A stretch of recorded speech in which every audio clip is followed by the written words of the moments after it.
We are at the Etihad Stadium and we have just seen Manchester City go through to the last 16 of the FA Cup. It's another year we carry on, hopefully going to be winning maybe another trophy at Wembley, who knows, but we're in the last 16 and it has finished Manchester City 4, Fulham 1. Here to get into all the action throughout the 90 minutes, I'm joined by David, I'm joined by Steven as well. Steven, I'll come to you.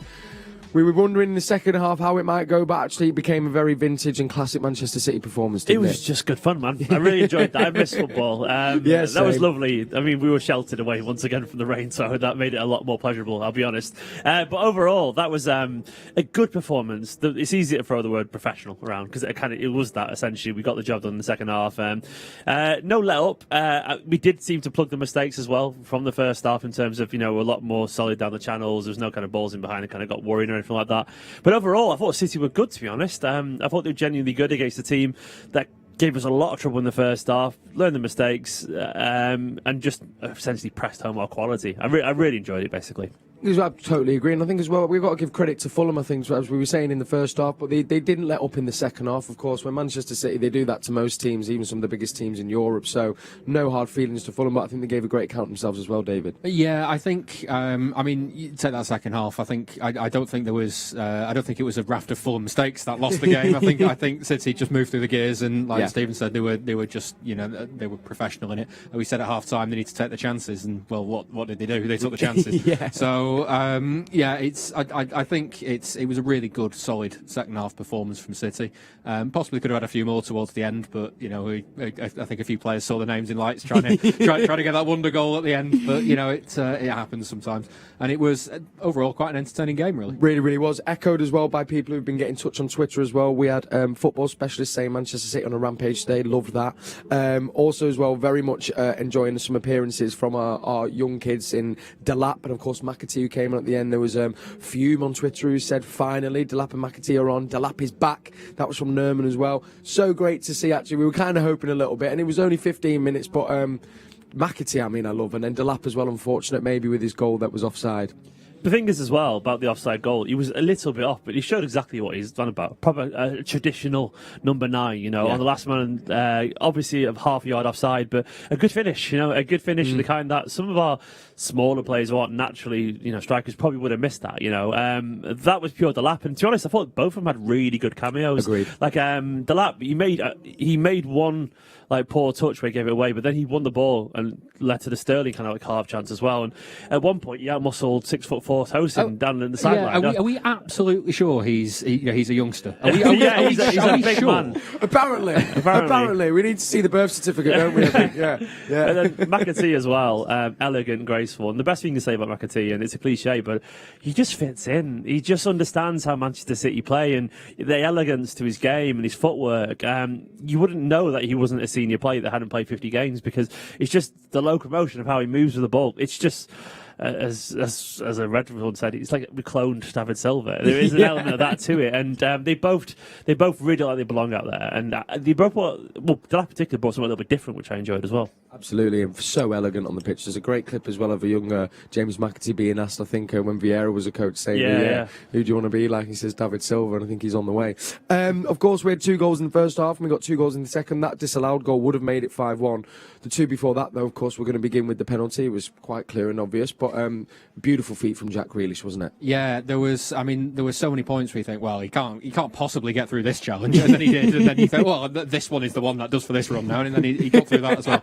And in the end, the only way you can stop him is just chop him down, and it wasn't malicious chop down either. It was just I'm going for the ball. Oh, you've moved it again. There you go. Yeah.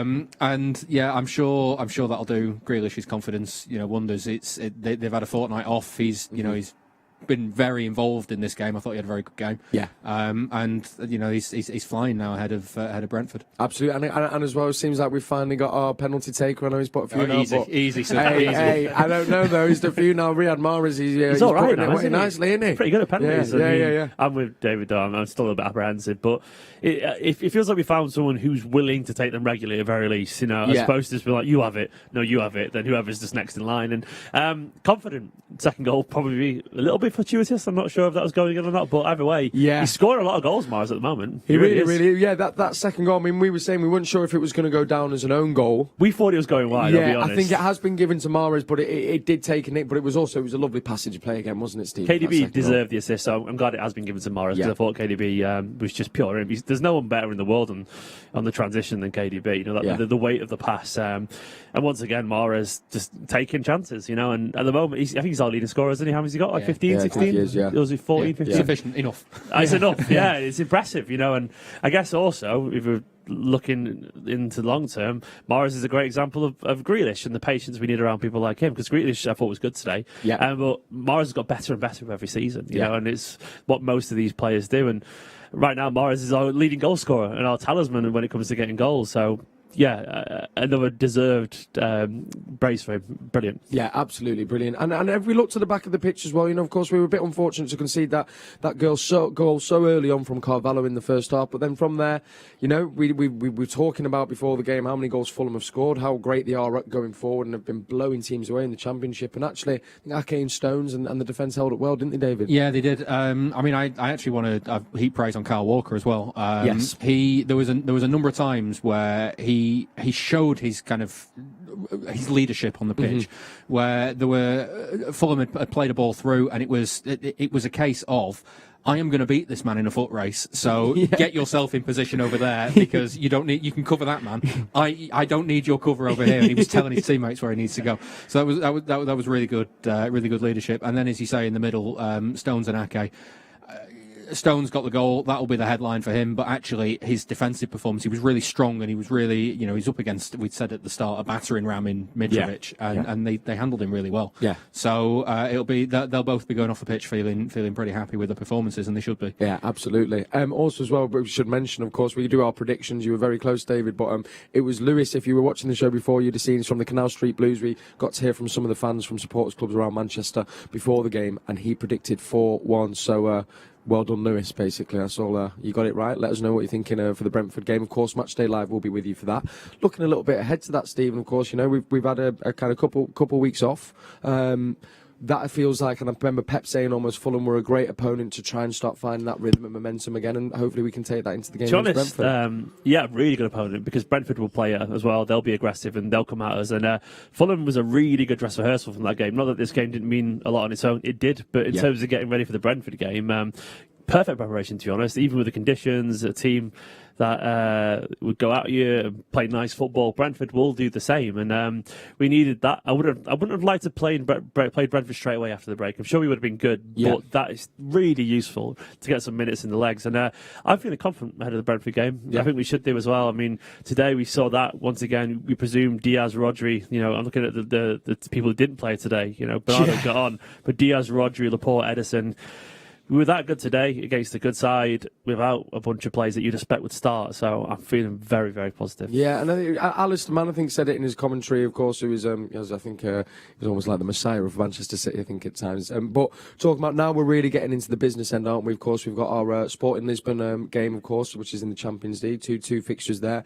This is where I think now we kind of really need to kind of drive on and hopefully pick up where we left off before the break, isn't it, David? Yeah, and I mean, the good thing from today is you look at every one of those players that was on that pitch at the start and the end of the game was staking a claim for places in this team. There's healthy competition in the squad.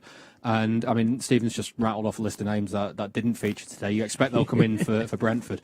But we're at the point of the season now where it will be 2 games a week. If City stay in the FA Cup, it'll be 2 games a week until the end of the season.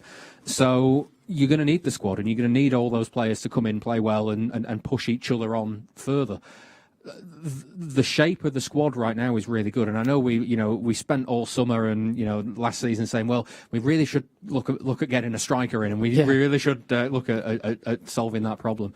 They've found solutions to that this season, and it's really working at the moment.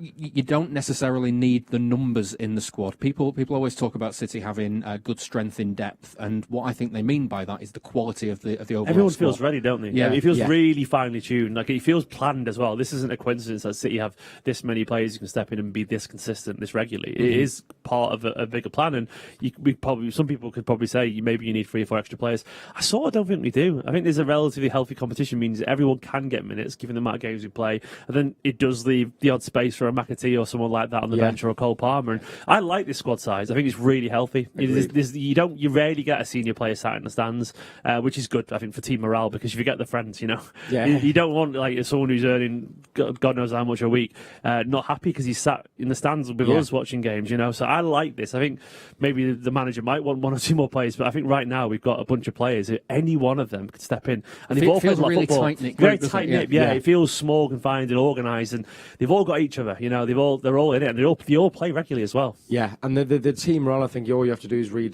kind of what players are saying, or even I think just kind of go off what you see on the pitch and on the bench. There's a real togetherness, I think, within the group. And I think Pep even was saying in his pre-match interview as well, kind of earlier on in the week, saying that his preference squad size is about 16, 17, and then make up the rest with young players, which I think if you think about it as well, in terms of the tight-knit group, if you've got 24 senior players, you can imagine 4 or 5 little cliques amongst that of friends, but it's harder to do that when it's 18. Essentially, that group is smaller, so there'll be less segregation naturally, because you'll have the Spanish speakers and the French and all that kind of stuff. But in general, the less players you got, the more that they have to be friends with each other. So Pep will think about that. He's not stupid, and I do think that plays into it. And I hope they don't change that going forward. I really do hope they keep it around 17, 18 senior players.